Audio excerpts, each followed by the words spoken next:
We are witnessing a total political system failure in America.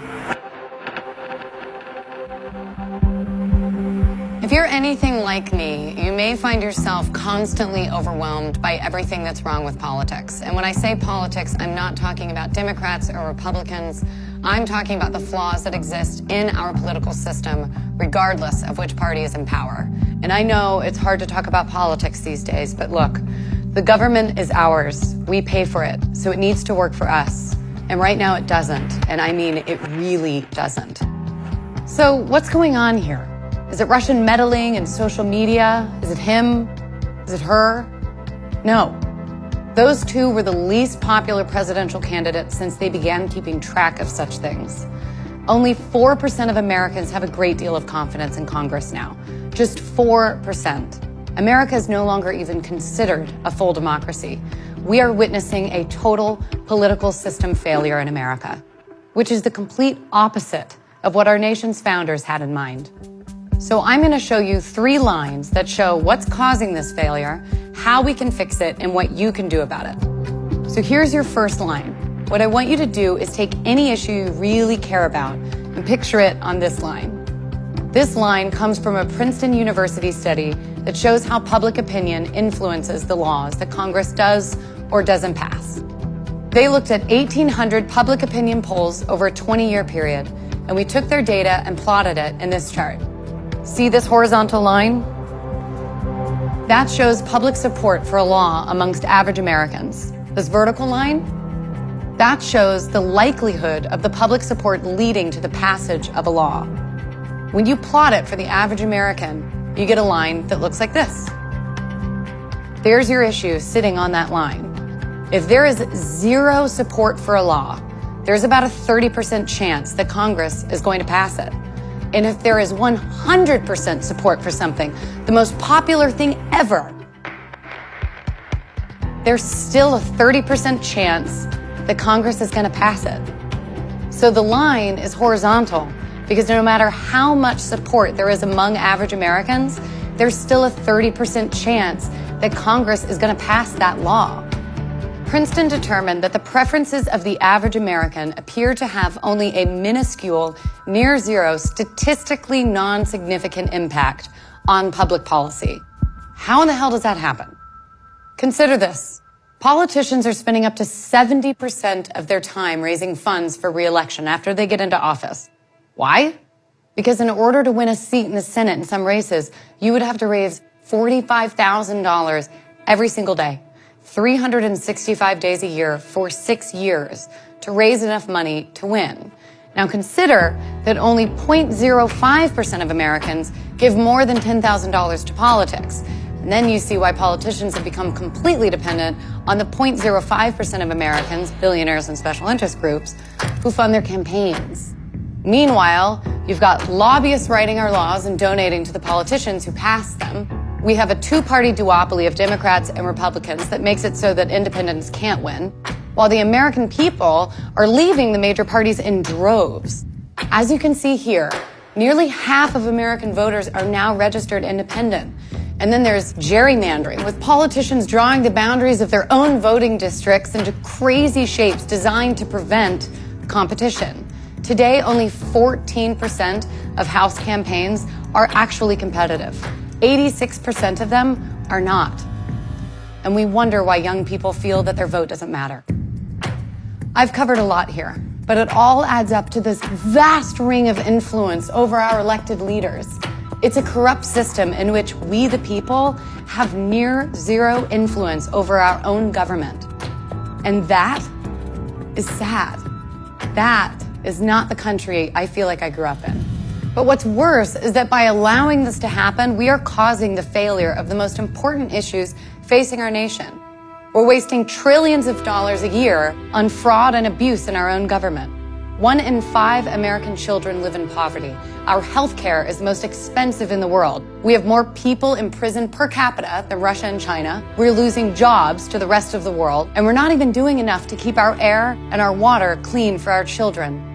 America was founded on the promise of self-governance, but instead we have statistically non-significant impact on public policy. So the question is, how do we unrig this system? I'm obsessed with this idea, not just of unrigging it, but actually fixing it. That's when I met Josh. This is it. This is the issue behind the issues. If we fix the system, we'll have so much more power to fix everything else. So I spoke to some of the most brilliant people in the country. Constitutional scholar Lawrence Lessig, Zephyr Teachout, and dozens of other constitutional scholars and experts and strategists. They all said the same thing. You could pass a law that would stop political bribery and fix our broken elections. And if you could do that, you could wrest power away from the corrupt establishment and put it back in the hands of the people. Here's how you fix our broken elections. End gerrymandering with independent redistricting commissions. Create ranked choice voting so third parties and independents can run and win. Implement automatic voter registration and vote from home. And here's how we can crack down on political bribery. Overhaul lobbying and ethics laws and close the revolving door so politicians can't be bribed with high-paying job offers. Mandate full transparency of political spending so we know who's trying to buy influence. Give every voter a $50 or $100 tax voucher so politicians spend time fundraising from their constituents, not just that 0.05% that I talked about earlier. If you could pass even just some of these reforms, you would undo that ring of influence and begin to reinstate we the people as the most important influence over our elected leaders. So we took all of these reforms and put them in a model law and named it the Anti-Corruption Act. And get this, 87% of Americans support making the Anti-Corruption Act the law of the land. Look at the breakdown. 91% of Democrats and 83% of Republicans. It's incredible. Now you might be thinking 9 out of 10 Americans. Surely Congress will pass it. But on this issue, more than any other issue, it's like asking the fox to put a lock on the henhouse. Politicians won in the current system, and they have an incentive not to fix it. So we need to go around Congress, in this case, by passing anti-corruption acts in cities and states all across America. Now, every time I say this, people look at me and say, how does passing city and state laws lead to fixing all of these problems with the federal government? Can I do this part? Go for it. So, first of all, the U.S. Constitution gives states sole control over how elections are run, even federal elections. So when we fix gerrymandering or election laws, that fixes the federal election in each state. That means that by going state by state, we have an immediate impact on how we elect Congress and how we hold them accountable. But there's more, and that brings us to our second line. This line is from a Bloomberg News study. It finds that throughout American history, passing state laws leads to federal victory. Let me show you what I mean. This chart shows the number of states over time that pass laws giving women the right to vote. When it hits the right side of the chart, that's the federal victory. Okay, now I want you to watch the blue line. We're going to do this again with interracial marriage. There were a few states in the Northeast that made it legal decades ago, centuries go by, and we hit this blue line where all of a sudden there's a rush of activity, which leads pretty quickly to federal passage. So here we are again with same-sex marriage. One state, Massachusetts, for many years. A couple decades later, we hit that blue line, a jump in state activity and federal passage. This isn't about these issues. This is about a winning political strategy. The crucial finding in the Bloomberg study is that a key event, often a court decision or a grassroots campaign reaching maturity, triggers a rush of state activity that ultimately leads to a change in federal law. So fixing this problem is possible, but how do we create our trigger moment for this issue? Well, the grassroots campaign from the study, that's Represent Us. We're bringing conservatives and progressives together to pass anti-corruption laws all across America using 3 strategic innovations: right-left coalitions, calling out corruption, and building a movement, a big movement. And I'm gonna break them down for you. Can I do this part? No. First, right-left. This is how people self-identify in America. This isn't party identification. This is how you feel politically. And as you can see, it's 25% liberal, 36% conservative, and 34% moderate. But for the past 40 years on the reforms I've outlined, it's liberals speaking to liberals using liberal language with liberal messengers, liberal. I just had to say that one more time. And you're just not gonna change the political power structure of America with 25% of the people. Fixing corruption requires that we enlist all Americans, liberal, conservatives, and moderates who, as we've shown, overwhelmingly support reform. Number 2, corruption.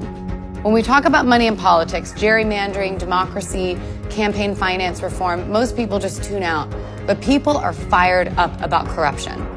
And number 3, we must build a movement, a big movement comprised of all kinds of people from all across America fighting to pass anti-corruption laws, and then make sure they are implemented and protected. So again, liberals and conservatives working together, corruption, and build a movement. This is the foundation of Represent Us. We believe the government should work for every American, not just a handful of billionaires and special interests. But it's not just an idea. In a few years, we've already racked up 85 wins all across the country. And if we can get those 85 wins to 850 wins, we can fix our corrupt political system, save America, and get to work on fixing everything else that's broken in our country. This is how we build this movement big enough to trigger that rush of state activity that leads to a change in federal law. And that brings us to our last line. Right now, this is you. And right now, these are all of the ways that you can help us go state by state, city by city, to fix the corruption in American politics. Volunteer and join a Represent Us chapter. Or, if that's not your thing, join the Commonwealth to make a monthly donation in support of someone who does volunteer. 100% of your money goes straight to passing these laws, not to overhead or our expenses. Every voice matters. Your voice matters. If you do nothing, nothing changes. But if we all do a little, we can win together. So the only question left is this: will you cross that line?